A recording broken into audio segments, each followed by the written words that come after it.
tous les spécialistes de l'interprétation de la loi devront entrer en jeu pour savoir de quelle manière il faut conduire le débat. Parce que il n'est pas donné à n'importe qui d'interpréter les textes, et surtout quand il s'agit de la Constitution, et dans le contexte d'une procédure judiciaire, c'est davantage compliqué. Et vous savez, chez les avocats, on interprète en fonction de leurs intérêts.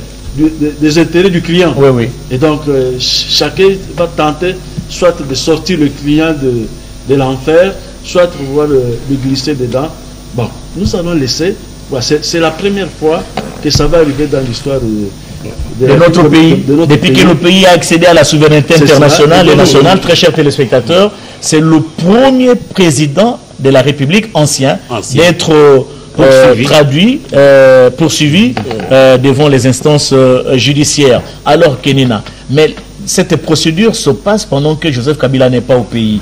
Qu'est-ce qui va se passer au cas où le Sénat prenait à bras le corps ces poursuites, la levée de l'immunité parlementaire de Joseph Kabila? Qu'est-ce qui va se passer pendant qu'il n'est pas au pays? Bon, sur ce point-là, un crime reste un crime. Qu'on soit au pays ou en dehors, un crime reste un crime. Et puis, bon, la procédure reste la même. La justice va faire son travail et on va arriver à des conclusions s'il le faut. Mais j'aimerais bien apporter une précision parce qu'on a donné l'impression qu'on prenait la défense de l'ancien président Joseph Kabila. Apparemment. Je pense que c'est... Apparemment, oui. Apparemment, c'est le cas. C'est votre intervention qui fait dire à Tchalassa. J'ai parlé du contexte politique actuel et j'ai parlé de la démarche contradictoire parce qu'on est en négociation avec l'AFC et je crois très bien que le procureur ou encore l'auditeur général est informé suffisamment, comme l'a dit Tchala, par rapport à nous autres, pour arriver à comprendre que c'est lui qui est le chef de l'AFC et qu'en principe, il devait se trouver autour de la table de négociation au lieu qu'on le soustrait dans une affaire judiciaire. C'est pour laisser également la chance à la paix d'une manière générale. Mais là où j'aimerais bien m'apaisantir, c'est sur le fait que l'on ne doit pas donner l'impression qu'on donne la prime à la casse à un certain nombre de Congolais. Parce que Eddy semble minimiser les conflits antérieurs. N'oublions pas qu'il y a deux armées africaines qui se sont battues à Kisangani, faisant des milliers de morts. Et ces armées ont été invitées par nos compatriotes sur notre sol. Et nos compatriotes, dans le même cas de figure, avaient des administrations parallèles qu'ils ont gérées pendant cette période. Et aujourd'hui, on cherche à béatifier cette situation, on oublie les morts de Kisangani. Les morts des guerres antérieures ne sont pas moins que les morts d'aujourd'hui. Vous auriez aimé quoi? Et ils méritent justice. Vous auriez aimé quoi? J'aurais souhaité. Pour ne pas, comme d'habitude, parce que chez nous, quand il y a un procès, c'est les allures politiques.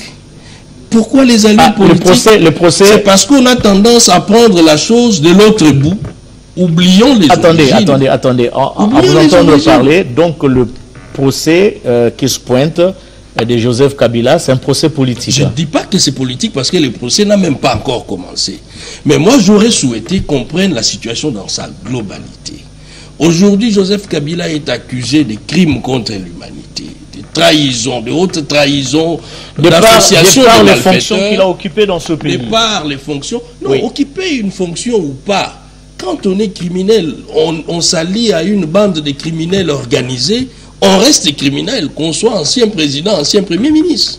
À l'époque, il y avait des gens qui n'ont jamais participé à la gestion du pays, mais qui se sont retrouvés à la tête de différentes rébellions dans ces pays. Et qui ont participé, comme l'a dit Moufouégué et moi, à la partition du pays. N'oublions pas, aujourd'hui, personne n'oublie ça. On parle de spectre de la balkanisation, mais le pays n'est pas encore balkanisé comme tel. Cette volonté-là de l'État-nation existe encore. Et cette volonté est raffermie, ça il faut le reconnaître, grâce au discours du président Félix-Antoine Tshisekedi aujourd'hui. On les sent du point de vue international que les lignes bougent.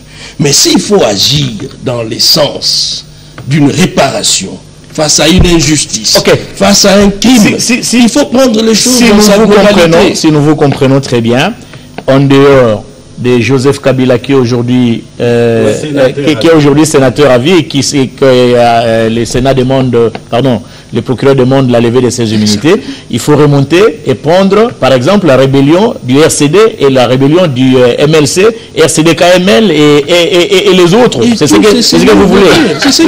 Le contexte n'est pas le même. C'est une décision, comme on parce qu'il y avait des morts et des milliers de morts. C'est une décision prise au pied du mur de l'exemple. Il faudrait quand même que ça commence. Oui, quelque part. Quelque part. Mais ça ne doit pas commencer de l'autre bout. Non, attends, j'ai parlé ici d'une amnistie. Joseph Kabila Kabang était au pouvoir. On a pris une loi. Oui, qui a amnistié tout ce monde. Non, on ne peut même pas évoquer les cas RCD, tout ça. Ils sont couverts par une amnistie. Mais c'est ça justement. C'est ce que tu as dit. Mais c'est ce que j'ai dit, c'est de la... vous voulez qu'on puisse amnistier Joseph Kabila, c'est ça? Ah mais oui, si on doit lever les immunités, pourquoi ne pas revoir une décision prise antérieure par rapport à la gravité des faits? Les grands Moufougué? Oui, mais j'avais un souci, c'est-à-dire que le droit, c'est une affaire de texte, mais c'est tellement une technique qu'on fait face tout le temps des conflits d'interprétation. Et je reviens encore pour dire que la Constitution actuelle ne prévoit aucune disposition de lever des immunités d'un ancien président de la République. Mais lorsque j'ai suivi le président du Sénat... Pour le sénateur à vie, oui. Lorsque j'ai suivi le président du Sénat, ça m'a dit que nous allons examiner ces cas dans le respect de la Constitution. Qui est muette à ces sujets? Ça me crée quelques perplexités. Il n'a pas dit ça. Non, mais parce que c'est mon temps. Si la Constitution n'est pas muette, que prévoit-elle pour lever les immunités d'un sénateur à vie qui... Non, j'ai dit les deux casquettes sont couplées. Mais comment? Le ministre de la Justice a été... ministre de la Justice, allais-je dire, a été on ne peut plus clair. Joseph Kabila n'est pas poursuivi comme ancien président de la République. La levée de ses immunités, c'est pour les comptes de sénateurs à vie. C'est en tant que sénateur à vie. Oui, c'est ça justement. Donc il y a deux personnalités ou deux personnes différentes. Nous en avons ancien président de la République. Nous en avons c'est l'unique qu'on a. C'est la raison pour laquelle nous disons que c'est la première fois dans l'histoire de ce pays de voir un ancien président de la République qui est devenu sénateur, parce qu'ici nous parlons de sa qualité de sénateur à vie. Vous vous rappelez que vous êtes en train de bouffer mon temps, j'aurai beaucoup plus de temps. Je vais vous l'accorder, il n'y a pas de problème. Vous êtes très soucieux en matière de temps. Alors, c'est cet aspect de choses comme sénateur à vie qui sera poursuivi bientôt devant les instances judiciaires. Vous avez la parole. Oui, au-delà donc du respect des textes qui posent toujours problème, le droit à ces questions d'école et des doctrines, vous m'avez arraché la parole quand je disais que Joseph Kabila n'est pas un quidam. Est-ce que vous l'avez maintenant? Joseph Kabila n'est pas un quidam. Il est de la first class dans ces pays. Je ne prends pas parti pour lui, mais je voudrais dire que si jamais il y a procès contre Joseph Kabila, vu le contexte actuel où il est poursuivi, je ne le vois pas en train de revenir à affronter la justice. Qu'est-ce qui va se passer ou qu'est-ce qui pourrait se passer? Il risque d'être condamné par coutumance, comme le dit le droit français, ou par défaut. Et puis si jamais il est condamné par coutumance, ça peut consacrer l'hibernation ou la mort politique de Joseph Kabila. Oui, mais comprenez d'abord que sa machine politique qui est le PPRD, suspendu des activités, suspendu. Sur toutes les si aujourd'hui les leaders venaient à être condamnés, mais c'est sa mort politique. C'est le certificat des décès. Oui. Mais alors si c'est avéré, pourquoi s'apitoyer sur son sort? Oui, si c'est avéré, si c'est une décision de justice, nous sommes républicains, on va s'incliner. Mais en tant qu'analyste, je fais des projections. L'autre conséquence sur le champ politique, c'est que Joseph Kabila a encore des partisans ou des gens qui croient en lui. Comment vont-ils... Et alors? Oui, mais oui, alors? Et alors? Ils peuvent s'en inquiéter, ils peuvent s'en suivre. Oui, mais l'inquiétude est normale. Ils peuvent s'en suivre. Ok, alors. Ils peuvent s'en suivre des réactions qu'on ne saura pas gérer. Oui, d'accord. Oui. Ça veut dire quoi? Ça veut dire quoi qu'on ne saura pas gérer? La réaction de qui? Tout ça renvoie au contexte. Quand le contexte, on revient sur les contextes. C'est dualité. Cher ami, mais on ne blague pas avec l'État. Non, on ne blague pas. Nous disons que l'État, dans l'une de ses fonctions régaliennes, c'est la justice. Oui. Mais vous ne voulez pas que nous puissions dénoncer cette dualité. Ça veut dire d'une part on négocie et de l'autre on traque. Mais ça sont des vérités. Mais attendez quand même. Mais Blaise, attendez. Doucement. Il a la manie d'agresser le temps. Il est avéré que nous sommes en négociation au Qatar. Vrai ou faux? Parce que nous sommes en négociation, je vous prends un mot. Parce que nous sommes en négociation et que la justice doit se taire jusqu'à la fin de la négociation, pour poursuivre M. Joseph Kabila. Pour vous, c'est ça? Je ne le dis pas, mais je n'accepte pas une espèce de 2 poids 2 mesures. Joseph Kabila, c'est le patron de la rébellion, c'est ça, non? C'est la thèse qui circule. J'aimerais bien ajouter quelque chose. Mais d'une part, on poursuit les produits de Joseph Kabila. De l'autre, non. Avec eux, on négocie. De l'autre, on aménage. Est-ce que vous comprenez ça? C'est cette dualité-là. Il y a une petite nuance. Dualité, oui. La crainte, c'est aussi quoi?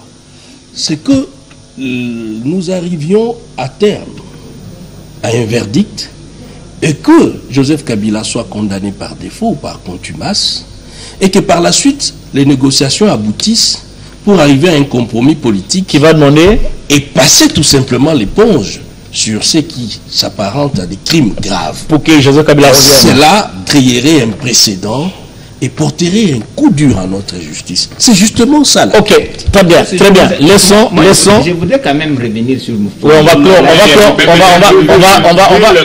donc, il est difficile de lier des impératifs sécuritaires, des impératifs doucement. politiques on va clore et les efforts de paix. On va quand même clore ce dossier. J'ai compris que le plateau est divisé. Il y a un camp qui parle de sursoir d'abord les poursuites judiciaires de Joseph Kabila en attendant l'aboutissement des négociations. Il y a l'autre camp qui dit la justice doit faire son travail. Alors nous allons passer, à moins que vous ayez un mot à dire, sinon on passe au deuxième dossier qui est aussi important. Non, je voudrais quand même rappeler, c'est une petite parenthèse. Mais c'est le temps, tout ça. Il a parlé du Parlement qui devrait être sollicité dans le cas de l'ancien président de la République. Je voudrais tout simplement rappeler que la Constitution ne parle que de 2 personnes pour lesquelles il faudrait recourir au Parlement pour allumer un congrès. C'est le président de la République en fonction et le Premier ministre. Oui, très bien. Voilà. Donc il faut aller revoir encore votre Constitution. Article 66. 166. J'allais amener la Constitution ici avec moi, sinon on allait découvrir ce qu'est dit cet article 166. On est du côté de la procédure, mais nous parlons du contexte. Bon. On passe au deuxième point qui concerne la politique salariale des agents de l'administration publique. En tout cas, depuis que moi je suis à la RTNC, ça fait plus de 30 ans, on n'a jamais parlé de l'uniformisation, parce qu'il y a toujours cette politique de 2 poids 2 mesures pour rejoindre Kenina, comme parler du dossier de Joseph Kabila. Les uns ont beaucoup d'argent à la fin de chaque mois et les autres avec un salaire dérisoire. Le ministre de la fonction publique a mis toute son intelligence pour essayer de corriger cette erreur avec la bénédiction de la Première ministre et du président de la République et qui est le garant du bon fonctionnement des institutions. Je ne sais pas aujourd'hui où en est-on avec les travaux qui ont connu la présence du président de la République pour l'ouverture. Kenina, vous pouvez nous contextualiser? Oui, je crois que c'est ce point concernant la nouvelle politique salariale en République démocratique du Congo. C'est l'aboutissement d'un long processus de réformes au sein de l'administration publique. C'est à mettre d'abord à l'actif du président de la République, Félix Antoine Tshisekedi, qui a fait confiance à un homme de terrain qui est Jean-Pierre Liaou, sans pour autant parler des individus, mais ce sont ces personnalités-là, des piliers qui ont porté cette nouvelle politique qui vise à réformer l'administration publique et à redorer l'image de celle-ci en tant que colonne vertébrale d'un État. Je me dis, toutes les étapes ont été franchies et dans l'ordre.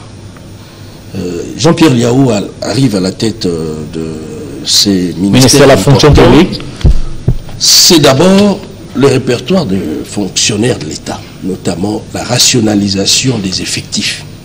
On avait des effectifs incontrôlés au sein de l'administration publique, nièces, tantes, tout ça. J'ai même appris dernièrement. Il a mis de l'ordre. Il a mis de l'ordre. Vous n'allez pas procéder à une étude diachronique quand même. Sans pour autant connaître. Oui, faisons une étude synchronique sur cette politique salariale des agents du fonctionnaire, moi, je me dis, agents de l'administration publique. Les bases de la gestion du pays ont été simplement détruit à partir de l'administration publique qui n'existait quasiment plus. Mais si l'administration n'existait plus, et il n'y a plus rien. Et cette administration est en train de renaître de ses cendres à travers ces réformes.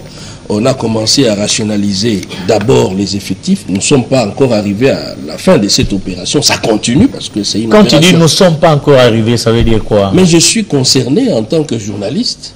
Et j'ai marge au budget annexe également. Okay. Je suis concerné au plus haut point. Okay. C'est dans ce sens-là, sans pour autant participer à la gestion directe. Très bien.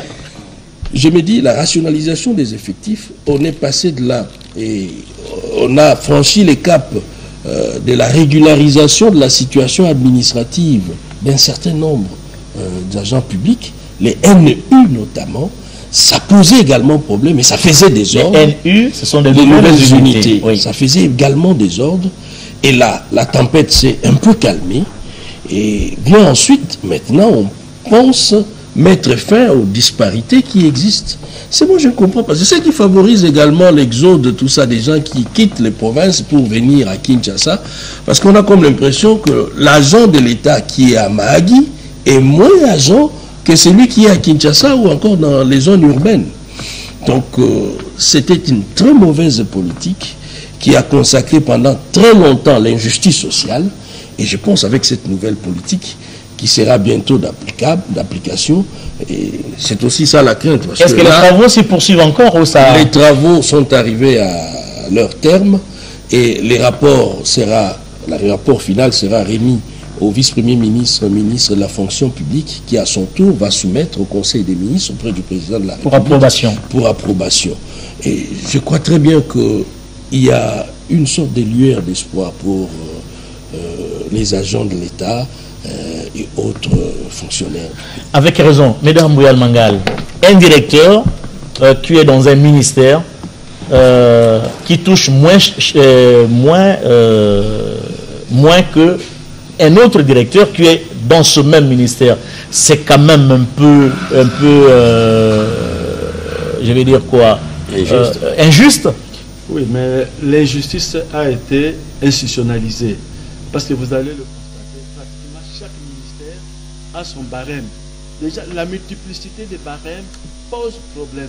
Vous avez le barème pour les finances, vous avez le barème pour les mines, vous avez le barème pour le budget, vous avez... Donc, ça signifie qu'en réalité, il y a les fonctionnaires d'en haut et il y a les fonctionnaires d'en bas. Les fonctionnaires d'en haut, c'est ceux qui s'en sortent avec 10 millions, 15 millions de francs congolais le mois et sans compter des primes. Et les primes sont plus importantes que même les salaires. Et ça aussi, ça pose problème.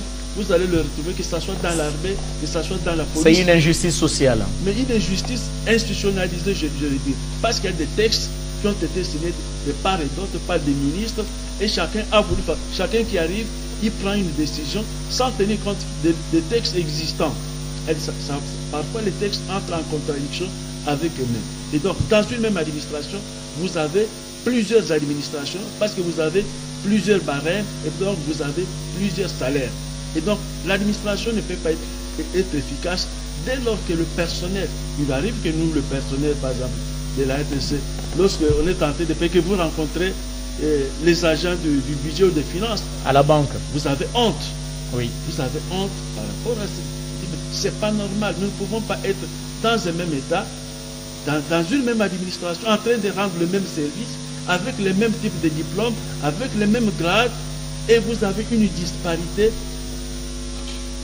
choquante, de telle sorte qu'il y a un directeur qui a droit à 900 000 francs congolais, il y a un directeur qui a droit à 25 millions de francs congolais.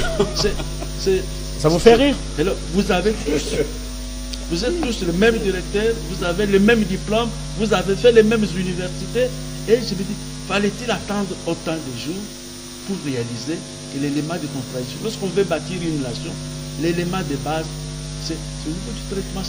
Pour ça, il faut dire merci. Merci à Jean-Pierre Yaou, merci à la première ministre Sounina. Merci également.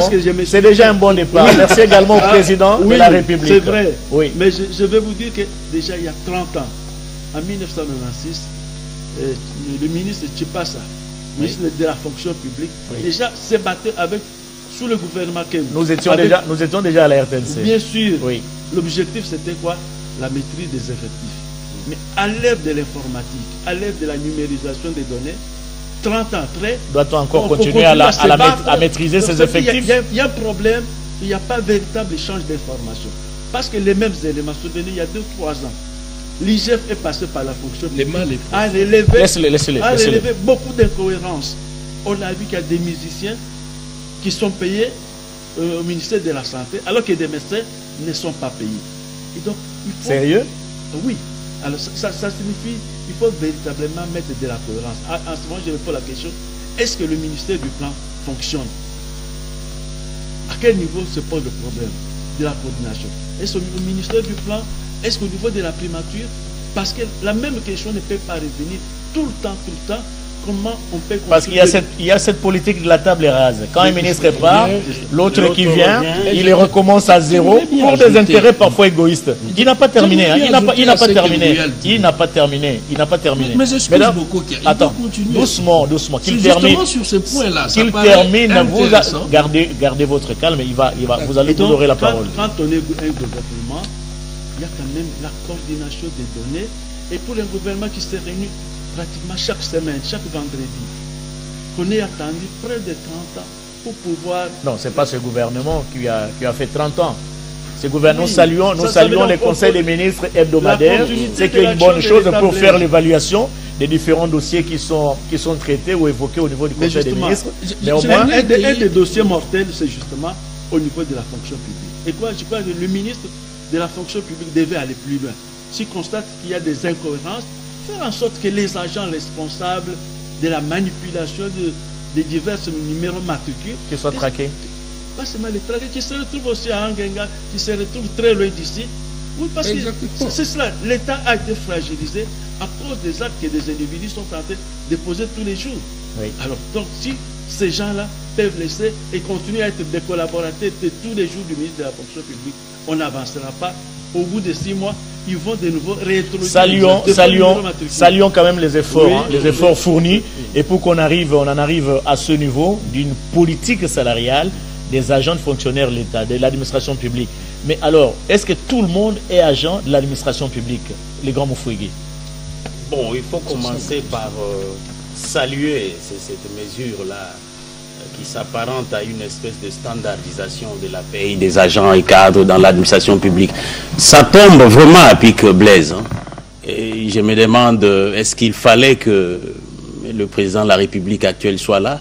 Il faut rappeler que son parti est socialiste. Oui. Donc les socialistes sont très attentifs à tout ce qui a trait aux conditions de travail, aux conditions de la vie de l'homme. Ça, c'est à saluer.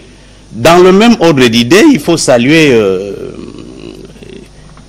un document que l'IGF a publié il y a 3-4 jours. L'IGF a fait un travail là pour épingler les doublons, ceux qui ont 3-4 matricules, et qui touchent plus et dans différents services. Oui. Je crois que hein? C'est de la tricherie et du désordre.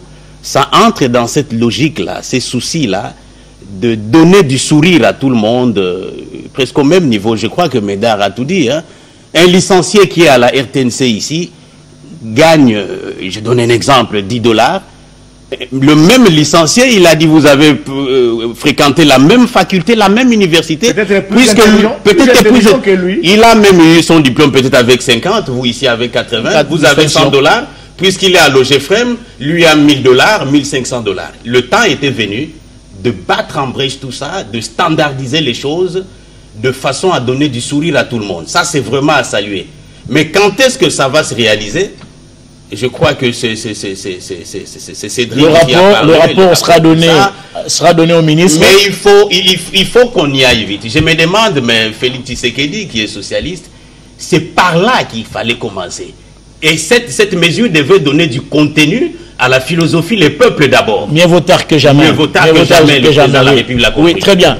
Mais alors Tchala, je voudrais quand même évoquer quelque chose dans tout ça. Mais le gendarme international, qu'est le FMI, qu'est-ce qu'il va dire quand il y aura peut-être l'amélioration des salaires des agents de l'administration publique? Parce que lui là, il est trop sévère. Hein? D'abord, il est très sévère avec son argent, ça c'est tout à fait normal. Ils suivent l'argent qu'il donne au gouvernement de la République pour un projet ou un autre, mais en tout cas, le pays, la Banque mondiale, je ne les vois pas en train de s'abonner à un gouvernement qui a décidé de donner de sourire à son peuple. Sur fonds propres. Comme il a dit, sur fonds propres. Plus on mobilise l'argent, on a la possibilité de donner à son peuple ce qu'il mérite pour améliorer ses conditions de vie. Mais j'ai quand même des doutes. Les doutes Quant à la faisabilité, doucement, Oui, mais doucement. aussi des inquiétudes. Le rapport de l'IGF, il y a une semaine sur ce qui se passe dans la fonction publique, remet d'une certaine manière en cause les rapports qui ont été faits il y a une année, ou 6 mois si je ne me trompe pas, par le ministère de la fonction publique. Il a été dit que sur Kinshasa, il y avait environ 500, je n'ai pas retenu, mais je donne quand même l'idée de la disparité qui avait été révélée. Près de 500 000 agents de l'État à Kinshasa, mais seulement 135 ou 140 000 ont été effectivement contrôlés. Mais que l'IGF vienne une année après ou 8 mois après, rappeler encore qu'il y a plus de 100 000 au matricule, il y a près de 40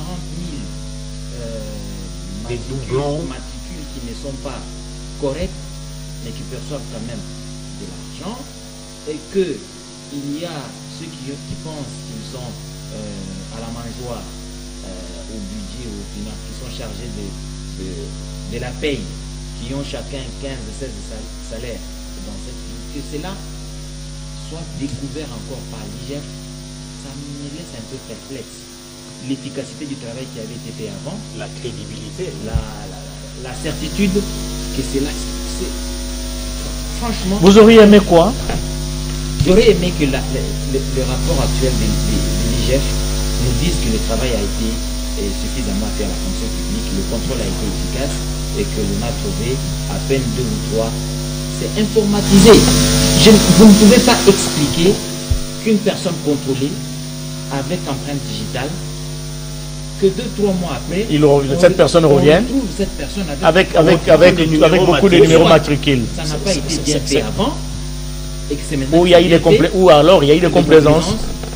Avec l'argent de la République. J'espère que cette fois-ci, excusez-moi, j'espère que cette fois-ci sera la bonne, parce que le souhait de tout le monde est de voir l'amélioration des conditions de travail et social. Cette fois sera la bonne. La Banque mondiale a financé la réforme de l'administration publique. L'argent a été décaissé, rien n'a été fait. Parce que le travail que Jean-Pierre Liaou est en train de faire maintenant, c'est un travail qui aurait dû être fait il y a des années avec un financement extérieur. Maintenant, la République est en train de travailler, et le ministre, le vice-premier ministre est en train de travailler avec un financement, un autre financement de la Banque mondiale, avec les apports intérieurs, pour que, une bonne fois pour toutes, qu'on ait une liste définitive des agents. Très bien, très bien. Non, attends, doucement. J'espère que le VPM Jean-Pierre Liaou est en train de nous suivre et il va corriger là où il faut apporter des corrections. Nous sommes secoués. Nous sommes secoués par le temps, malheureusement. Le troisième point, sur le projet de l'accord de paix entre la République démocratique du Congo et le Rwanda. On ne va pas vraiment en discuter aujourd'hui. On va juste annoncer que ce projet de l'accord a été renvoyé au mois de juin, le temps de permettre aux partis en présence d'améliorer les conditions qu'ils posent avant la signature de cet accord. Merci, messieurs, de nous avoir suivis. Je suis désolé, on est limité par le temps. Merci pour vos interventions. Merci à toute l'équipe technique ici présente. Merci au Réal Cash, Patrick Cash, pour la réalisation. Merci également à vous, très chers téléspectateurs, de nous avoir suivis. En toute vérité, une émission qui est vôtre, vous commencez à aimer. Il y a autant de vues au niveau des RS. Merci de nous soutenir. Merci également à Madame Sylvie Elengue, qui a conçu cette émission qui prend des allures louables, et nous espérons que c'est une émission qui va focaliser l'attention des téléspectateurs où que vous soyez à travers le monde. Grand sera pour nous le plaisir de vous retrouver prochainement avec la même joie. Merci.